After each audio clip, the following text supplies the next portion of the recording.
rehearsals, recordings, and results, creating a virtual choral performance.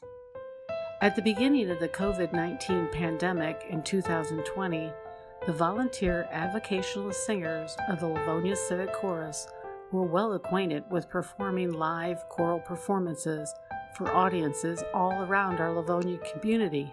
We'd been doing it for 55 years. Season 56 has brought some challenges, starting with our rehearsal process. Instead of being together in a weekly rehearsal of the whole group, and often weekly voice sectionals, and individually rehearsing with our CD rehearsal tracks, which are prepared by the music team, there was much more emphasis on individual rehearsals. For the month of September, with the nice Michigan weather, we were able to gather outside with masks, face shields, and social distance between us. Then, from each of our homes, we learned how to gather using Zoom and do what we could to review our music with our music team to prepare ourselves for the next step of recording our voices. Zoom is not a tool where you can sing together because of latency, which means that each voice is heard at a different time. The technology world is trying to catch up, and we're looking at a more sophisticated rehearsal tool for the future. As with any live performance, the next step would be a choral performance for one of our many types of community audiences. But first, in this case, we needed to create individual voice recordings of our parts for each musical selection.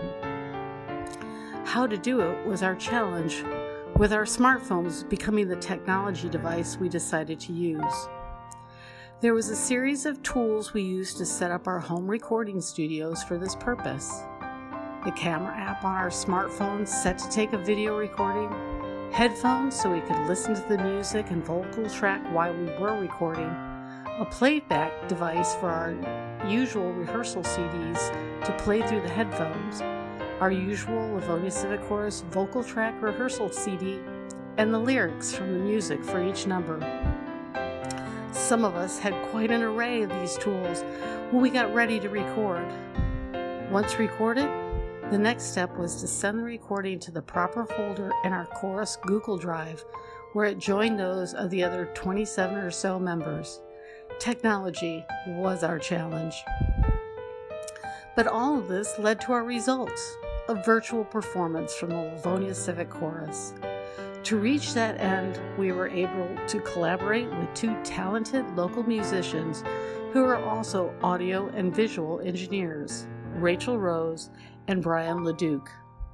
They took our individual recordings from Google Drive and created separate audio and visual tracks, and then put them back together to reach our goal of a virtual performance of a mini Christmas concert for friends, family, and the Livonia community, and other music selections after the holidays, because we love to sing.